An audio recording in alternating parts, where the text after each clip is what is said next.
Assalamualaikum warahmatullahi wabarakatuh. Selamat pagi, Ibu Dr. Andina Putri Herianti, STMSI, dan juga Ibu Rifa Tunisa Esud, MSI PhD, selaku dosen pengampu pada mata kuliah metodologi penelitian.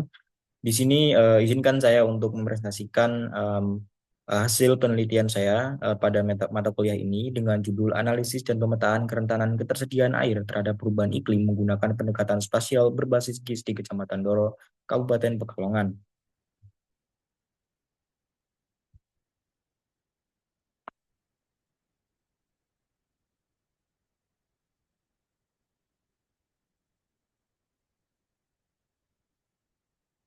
Perubahan iklim itu merupakan fenomena global yang ditandai dengan peningkatan suhu dan juga perubahan pola curah hujan. Nah, perubahan ini berdampak langsung pada siklus hidrologi sehingga mempengaruhi ketersediaan air dan meningkatkan risiko bencana hidrometeorologi seperti banjir, longsor, dan juga kekeringan.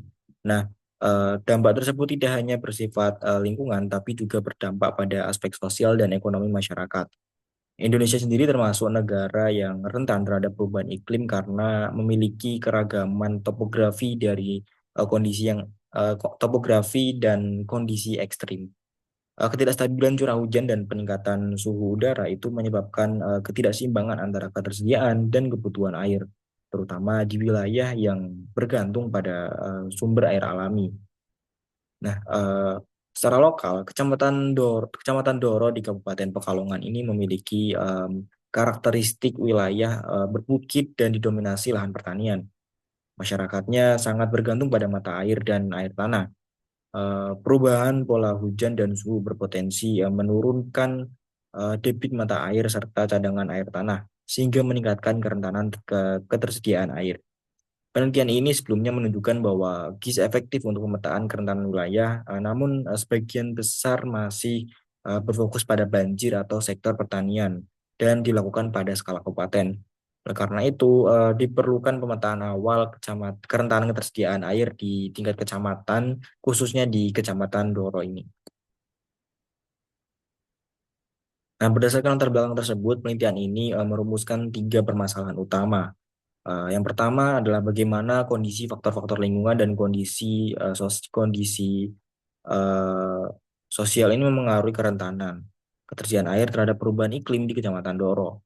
Kedua, bagaimana tingkat kerentanan ketersediaan air pada masing-masing wilayah berdasarkan analisis spasial menggunakan GIS. Ketiga, bagaimana sebaran spasial wilayah dengan tingkat kerentanan rendah, sedang, dan tinggi sehingga dapat diketahui wilayah mana saja yang membutuhkan prioritas pengelolaan sumber daya air. Tujuan penelitian ini disusun untuk menjawab rumusan masalah tersebut. Penelitian ini bertujuan untuk mengidentifikasi faktor-faktor yang mempengaruhi kerentanan ketersediaan air terhadap perubahan iklim. Selain itu, penelitian ini bertujuan menganalisis tingkat kerentanan ketersediaan air secara spasial menggunakan GIS.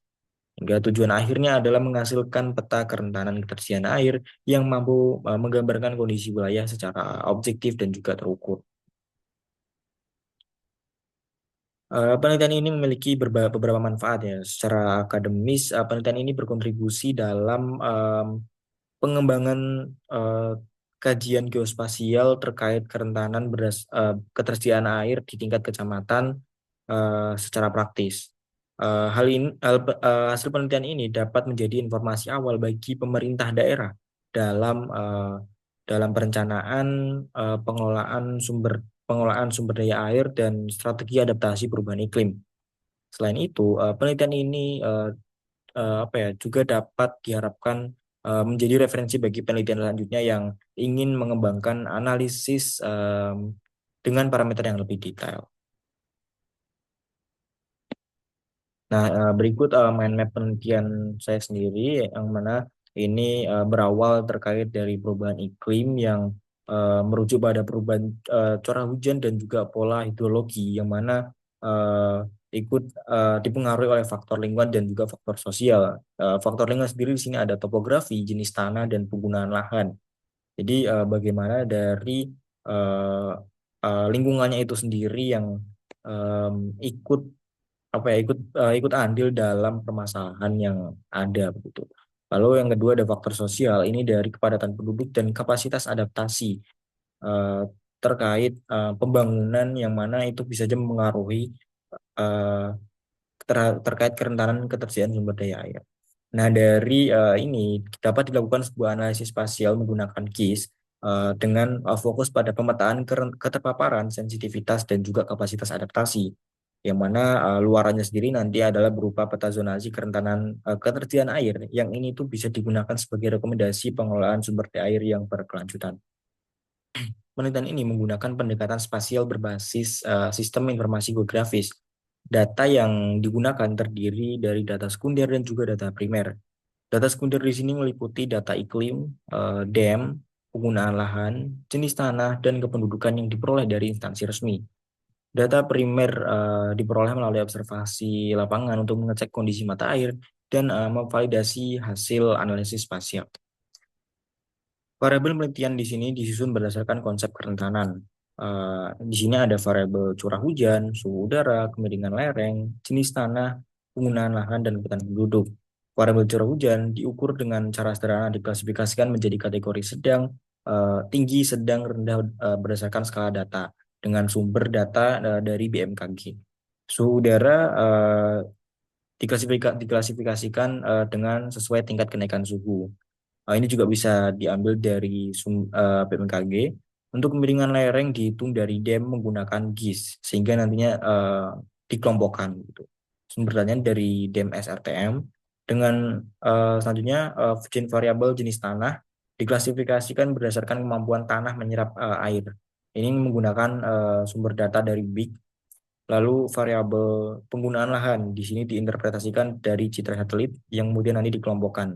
Sumbernya dari citra Landsat dan variabel selanjutnya yaitu padatan penduduk dengan perhitungan jumlah penduduk dibagi luas wilayah kemudian nanti diklasifikasikan. Sumber data mengambil dari PPS. Nah, pada uh, metode penelitian ini dilakukan juga perhitungan indeks kerentanan dengan rumus indeks kerentanan sama dengan exposure dikali bobot ditambah sensitivitas dikali bobot, kemudian nanti dikurangi dengan adaptasi kapasitas yang sudah dikali dengan bobot atau dengan rumus IK sama dengan E plus S dikurangi A. Jadi setiap variabel nanti diberi skor 1 sampai 3 yang mana ini menunjukkan tingkat kerentanan. Dan bobot di sini itu menunjukkan pengaruh masing-masing variabel. Nah, berikut adalah pembobotan setiap variabel.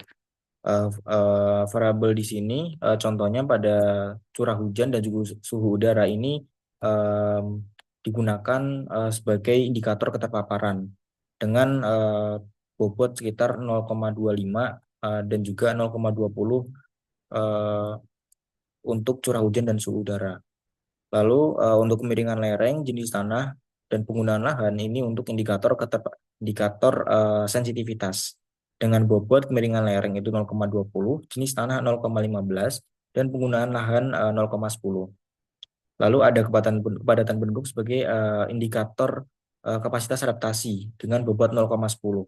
Sehingga nanti total menjadi pas 1. Oke, berikutnya adalah lokasi dan jadwal penelitian. Penelitian di sini dilakukan di Kecamatan Doro, Kabupaten Pekalongan.